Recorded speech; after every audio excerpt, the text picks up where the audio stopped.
Folks, I want to talk about something really important, and that's inflationary pressure, the bond market, and the tech sector. Now, nobody is talking about this just yet, which is why you're hearing it from me first. Now, remember when I told you during the presidential debate that the Russell 2000 was going to rally? And boy, oh boy, did it rally. Do you remember about 6 months ago, I told you the technology and the basic material and industrial stocks like FCX were going to rally? Oh boy, did they rally. Well, I've got something else to tell you. And again, no one's talking about this yet. I may be wrong, but I don't think so. So let me talk to you about this relationship that I'm seeing right now. Now, there's something, let me first back up for a second. As most of you know, there has been a lot of fear of inflationary pressure. Inflationary pressure means prices are going up, and it also means interest rates may be going up. Now, when there's fear of interest rates going up, that impacts the technology sector because the technology sector historically gives us the biggest risk to reward ratio on terms of stocks against bonds, which have a fixed guaranteed income because the yield is guaranteed. When you buy a bond, you know exactly how much you're going to get back. It's a very simple correlation. So I want to show you something interesting.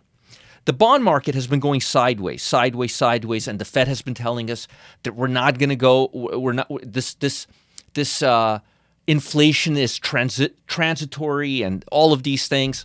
But the bottom line is this: if the bond market, follow along, this is crucial here. If the bond market goes higher, right, interest rates go lower. There's a complete 180 relationship between bonds and interest rates. And if the bond market breaks down, that means interest rates go higher. So in theory, if the bond market goes lower, that means interest rates are going higher, and that means technology stocks, as I'll show you right here. Let's go to QQQ. That's the large cap tech.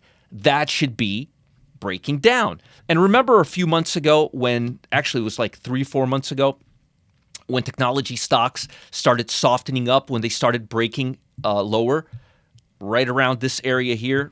Let's go a little further back. See that? They've been going sideways ever since February. And look at the bond market. Ever since March, it's been going sideways. So there's definitely a relationship. Every time there's fear that interest rates are going higher, the first sector, the first market, the first index to get hit is the chip sector or the QQQ large cap technology sector, not just chips, software, anything in tech. But here's what I'm finding out. We had a report last Friday, and the report showed that we had 559,000 new jobs. Now, that's really important. Why? Because the week before that, we saw only 226,000 new jobs. And everyone thought that was a fluke. And people were hoping that the number would start showing signs of strength. And it did. But here's what happened. As soon as this report came out on Friday, the bond market, and let me just expand this chart here. The bond market broke higher. Notice this chart here, it's breaking a little bit higher, and it looks like we're above, or we look like we're at a 1-month high in bonds, right? Interesting. Follow along.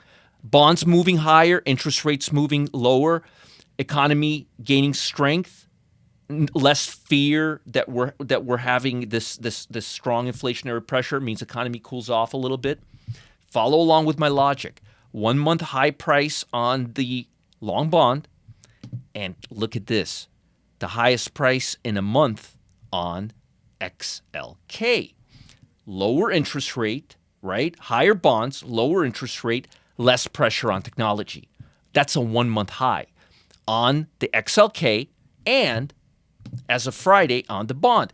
And it makes sense because when we were worried, 226,000 people, oh my God, we're getting into deep doo-doo, economy's not doing good. It redeemed itself a month later with 559. That's not a bad showing. It's on the lower end. I mean, I'd love to see the number around 800,000. But that's giving us a good indication that the economy is humming along pretty good because jobless claims are going lower and employment situations getting higher. That means less people are dependent on the Fed for jobs, for benefits, and more people are actually getting jobs. And 559 is a lot better than 226. But my point here is this.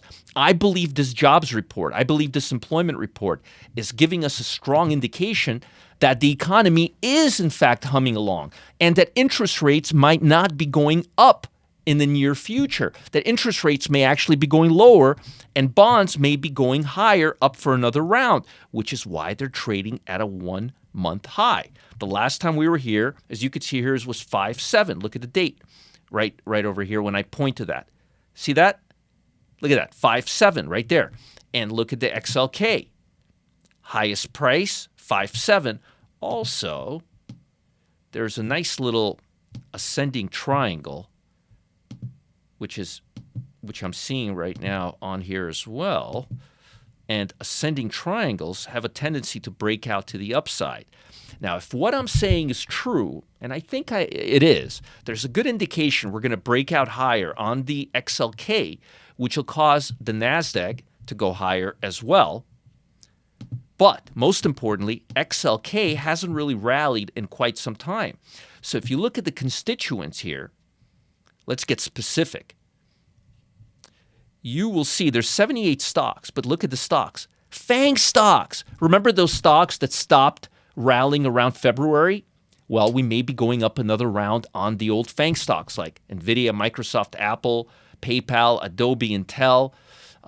So keep your eye on the tech sector, and I'm really excited about this. And I think we're showing signs that before we go lower on the bond market, we're actually going to go higher, and means rates will cool off, and that'll give tech another round of upside, potentially hitting all-time highs or trading near all-time highs. So again, I wanted to make a very special video showing you this because this is a very exciting time for the XLK sector, which is technology. Now, here's something you need to know. The consumer discretionary sector does not look as good. Remember, this is mostly tech, but a lot of traders like to look at consumer discretionary and they confuse a breakout in consumer discretionary with the tech because they tend to follow each other.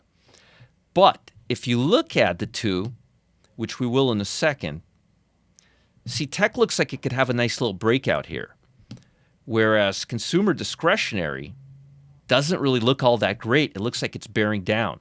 So again, be very careful because when I talk about QQQ, I would say about 50% of the stocks are consumer discretionary and tech. This rally is more focused on the tech side. So semiconductors, Apple, NVIDIA, just be very cautious when you're looking at consumer discretionary versus tech.